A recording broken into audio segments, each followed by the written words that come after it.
Ils se prénomment Laurent, Maïka, Kevin ou Catherine. Ils sont facteurs, infirmiers, étudiants ou retraités. Leur point commun, ils vivent dans l'Allier en bocage bourbonnais et ont choisi d'être bénévoles pour faire vivre leur territoire tout au long de l'année. Carnaval, festival, concerts ou son et lumière, ils nous transportent le temps d'une saison au cœur de bocage festif.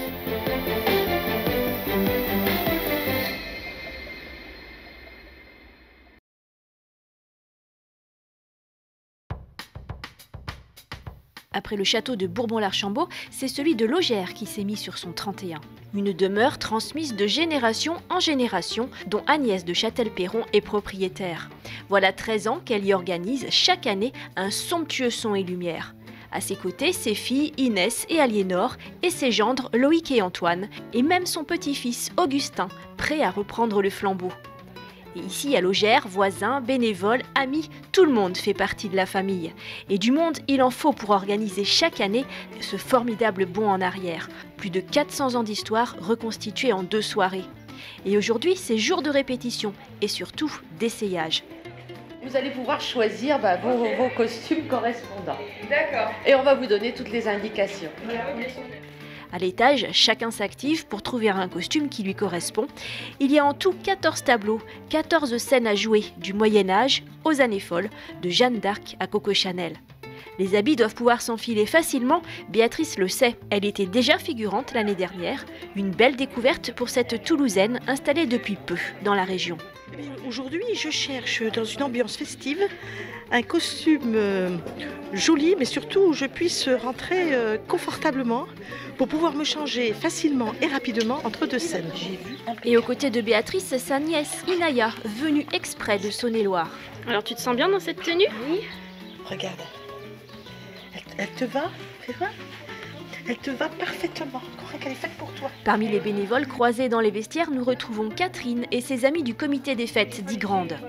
Ici, là, on est là toutes les deux et donc on est dans la scène 1 et après on est dans la scène 8. Agnès est venue, Agnès de Châtel-Perron, elle est venue au carnaval, elle nous a aidés à vendre les confettis. Et donc, elle avait besoin ce soir, donc on rend les coups de main. Voilà, c'est de la banque de main-d'œuvre et c'est bien pratique et c'est bien sympa aussi. Ceintures, chaussures, accessoires de tout style, tout est fourni par le château de Logère. Plus de 800 habits faits main par des bénévoles doués en couture, comme Florence. Donc je fabrique des costumes avec la sœur de la châtelaine, Aude. On essaye de faire ce qu'on peut parce que c'est pas notre métier. Et on court un petit peu les plus des couturières, les marchés, les brocantes pour essayer de trouver des tissus. Et puis après, place à l'imagination et puis à nos envies et c'est parti. Et ce soir, après la séance d'habillage, c'est répétition générale. Chiens, chevaux, tout le monde arrive la veille. Julien est le régisseur du spectacle. Il n'est pas figurant, mais s'occupe des changements de décor. Rien à voir avec son métier de garde forestier. Alors mon travail sur le son et lumière, je mets en place les scènes à la tombée de la lumière, au changement de scène, je mets en place les décors pour la scène suivante. J'ai été 2-3 ans spectateur et en 2014 j'ai commencé à faire ce boulot. Vous restez, vous passez toujours par la porte sur le côté, là, jamais par la porte du milieu. Et si vous n'avez rien à faire dans la cuisine, parce que ça arrive aussi, vous ne rentrez pas dans la cuisine. Les figurants sont attentifs, surtout les nouveaux venus. Antoine, gendre d'Agnès, tient avant tout à les rassurer. Ça va vite, mais il y aura une personne qui sera... Oui, ça va très très vite. Ça va vite. Ça va vite. Il faut que vous courriez, vous changez. Vous avez très très peu de temps entre les scènes. C'est ça. Et après, pas de stress. C'est-à-dire qu'on a des gens qui sont habitués en fait, à faire tous les ans le spectacle. Donc voilà, vous allez suivre un peu le mouvement, quoi. Hein ? Ce soir, les répétitions s'achèvent en tenue civile. Demain, plus de 300 personnes viendront les voir jouer. Ça y est, le grand soir est arrivé. Le parking se remplit petit à petit et comme tous les ans, c'est Jean-Louis qui assure l'accueil. La soirée, moi, c'est parking et puis après, je m'occupe des décors. Donc je vais au noir pour sortir les décors entre les scènes. À Logère, il faut être polyvalent, comme Laurence, qui tient la billetterie avec ses petits-enfants, Solveig et Benoît, avant de tous monter sur scène. On aide avant d'être figurant dans le spectacle. Donc on donne des coups de main pour les accessoires, etc. Là, on tient la billetterie, on donne des coups de main un peu partout parce que comme c'est une grande histoire de bénévoles, on participe tous d'une manière ou d'une autre au bon déroulement de la soirée. J'ai mes grands-parents qui viennent ici depuis 10 ans et ils m'ont proposé de venir avec eux et comme j'ai eu des retours de mes autres frères et sœurs excellents, du coup je me suis dit que j'allais tenter cette année. Je suis homme à tout faire, donc entre deux scènes, je vais déménager, emménager des scènes. C'est une ambiance de groupe, on se connaît pas mais on s'appelle tous quasiment par nos prénoms, on se tutoie, c'est une super ambiance festive. Une ambiance festive qui pourrait bien être compromise par le temps. La pluie n'est pas loin, ce qui inquiète beaucoup Agnès. Un an de préparation, de travail. On y est avec beaucoup de stress dû à la météo.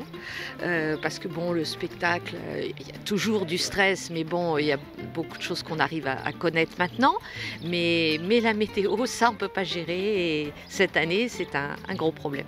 En revanche, du côté de la mise en scène, aucune inquiétude à avoir. Une très bonne répétition, tout le monde très concentré, tout le monde écoutant très bien les conseils, les recommandations.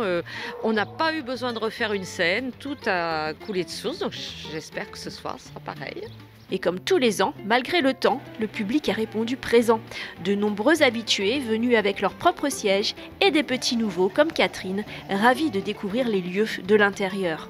Alors effectivement, c'est la première fois que je viens, parce qu'en fait j'ai fait une randonnée il n'y a pas longtemps, j'ai découvert le château, que j'ai trouvé magnifique.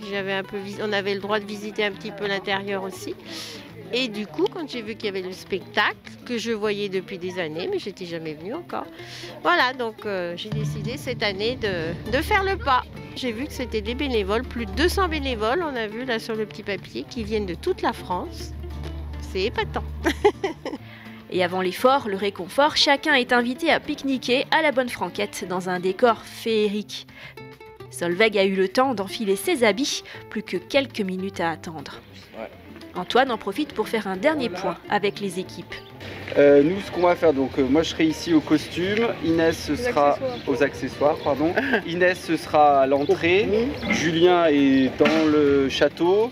Donc c'est nous qui donnons les tops à Inès quand tout est prêt, quoi, et c'est elle qui lance là-bas à la musique. Et à la nuit tombée, le signal est donné, les bancs sont remplis, le spectacle peut commencer. Et c'est Agnès de Châtel-Perron en personne qui joue la narratrice. Laissez-moi un instant me rappeler. Vais-je me souvenir de cette histoire de logère qui m'a été si souvent racontée? À quelques mètres, bien cachée, sa fille Inès suit le script à la lettre. Et en coulisses, le spectacle est aussi impressionnant que sur scène. Antoine et Aliénor n'avaient pas menti, il faut aller vite, très vite. Les figurants en coulisses se croisent, s'évitent ou s'entraident selon les besoins. À peine le temps de retourner se changer qu'il faut déjà se tenir prêt à entrer en scène, sans oublier bien sûr les accessoires nécessaires. Bien cachés derrière les buissons, en attendant leur tour, ils sont aux premières loges pour profiter du spectacle. Les spectateurs en prennent plein les yeux, d'autant que chiens et chevaux défilent à leurs pieds. Et dans le rôle de Jeanne d'Arc, lointaine parente d'Agnès de Châtel-Perron, c'est sa fille, Aliénor, qui tient le devant de la scène. Musique, vénerie, effets spéciaux et même véhicules d'époque, les tableaux défilent sans accroc. Même le temps a décidé d'être clément, aucune goutte à l'horizon, durant les 2 soirées de représentation. Il est 22h et le spectacle touche à sa fin. Les 200 bénévoles se rejoignent tous en scène et peuvent enfin savourer leur plaisir.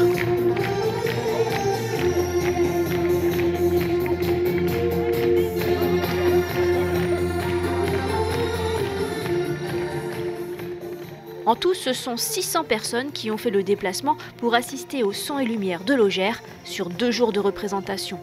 Il est l'heure pour les figurants de retourner au vestiaire et du côté de la buvette, le public est invité à profiter d'un concert de corps de chasse qui se terminera tard, très tard dans la nuit.